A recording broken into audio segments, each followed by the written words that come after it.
Hello there, Drew Hanish of Whiskey Lore, and time for a little story time today.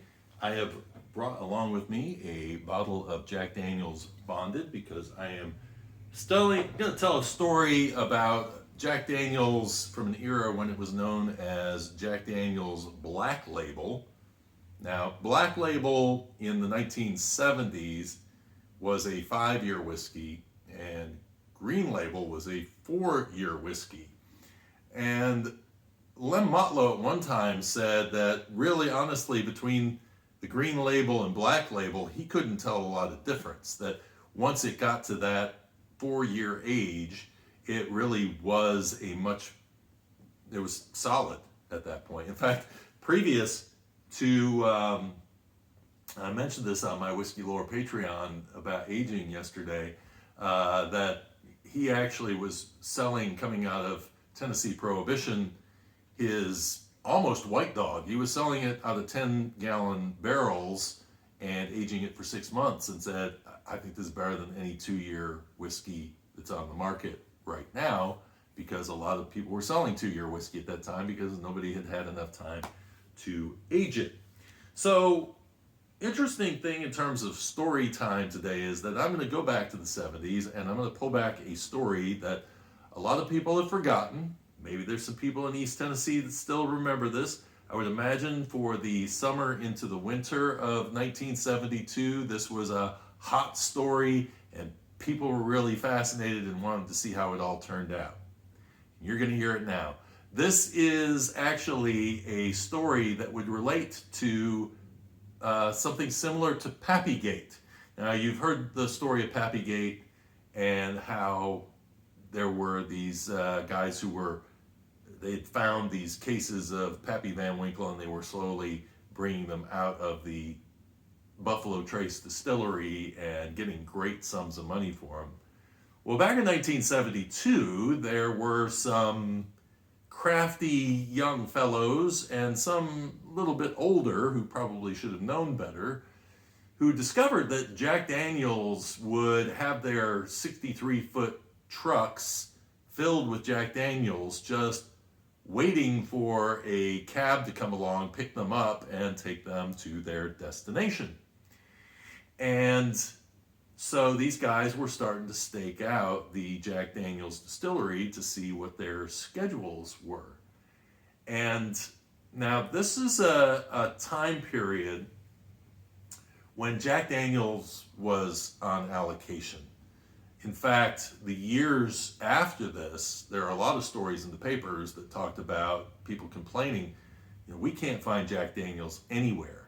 And the reason is that even though whiskey at that time, especially, this is an era of light whiskey and American distillers trying to do anything they could do to compete with blended scotches and Canadian whiskeys, they were doing this light whiskey garbage, and it was just killing the whole concept of drinking whiskey.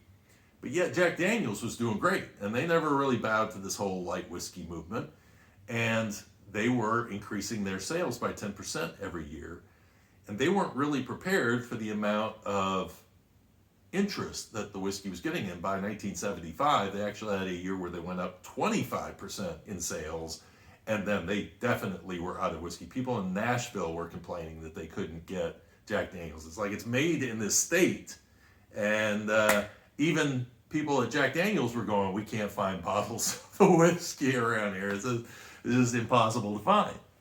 So in 1972, these enterprising young men went down to Jack Daniel's with a cab, and they hooked it up to a 63-foot truck filled with 1,200 cases of Jack Daniel's worth over $120,000, and stole it before Jack Daniel's realized it was gone. When the truck driver came up with his cab, he's like, where is my trailer? It's not here. Well, it wasn't. It was on its way up I-75 to Knoxville. Now, this was a summer evening in 1972. It was July 28th, and there were quite a few men involved in this little operation. They got to Knoxville, decided to unload this tractor trailer. I don't know if it said Jack Daniels on the side of it, if it said anything on the side of it, if it looked suspicious in any way, shape, or form, but somehow the authorities were peeking from a distance and had picked up on the fact that something was going on here. What are these people doing unloading this tractor trailer full of Jack Daniels? So they did. They unloaded it all into a warehouse. One of the guys that was with them was a 23-year-old named Stephen, I got his name here, Stephen McPhee. Stephen McPhee, I knew I'd forget the names because I always forget names. Stephen McPhee, 23 years old, he noticed that the cops were watching and he just ran off. Didn't tell his friends, just, "Oh brother, where art thou? RUNNOFT, and what do you got?" Well, they didn't arrest these guys right away. What they did was they waited till the guys went away, and then they raided the warehouse and saved all the Jack Daniels. So none of the Jack Daniels that was meant for Raleigh, North Carolina was lost and fully recovered. But they did press charges, and they were trying to hunt these guys down. They couldn't figure out who all of them were. But turns out that this Stephen, see, I forgot his name already, McPhee? Is that what I said? Yeah, Stephen McPhee decided to give his buddies up for a lesser sentence. And so he basically told on all of them. There were 12 of them. 2 of them ended up not getting charged because they weren't involved enough. And then of the rest of them, 9 of them ended up getting up to 9-year sentences. Most of them were in the high single digits in terms of how many years they ended up getting in jail for this. Stephen McPhee ended up only getting 2 years on his sentence. But the 70s were a time where hijacking was prevalent. You didn't know if you were getting on an airplane if you might not be going to Denver and somehow end up in Cuba. So it was not, I mean, hijacking was a term that was thrown into newspapers a lot. What I cannot believe is that of all of the newspaper articles that I saw on this, not one person played off of the hijacking of whiskey. They held off. I guess it was a serious enough thing. You don't really want to joke about it at this particular. But years later, looking back on it and just thinking, here are these guys. You almost hear Keystone Cops as they're driving up with the cab of their truck to hook to this tractor trailer and just pull this sucker right along down I-75 with nobody at Jack Daniels knowing any better until suddenly out comes the truck driver going, wait a second, where's my load? It's not here. So anyway, years before the great Pappy heist, there was the Jack heist, and now you know.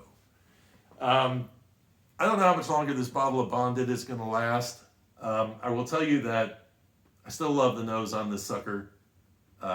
Really, really great. It is that infusion of oak and rye, and it's aggressively aged, so it's got a very strong scent to it. But the banana nut bread, when you taste it, the more this is oxidized, the more I pulled that out.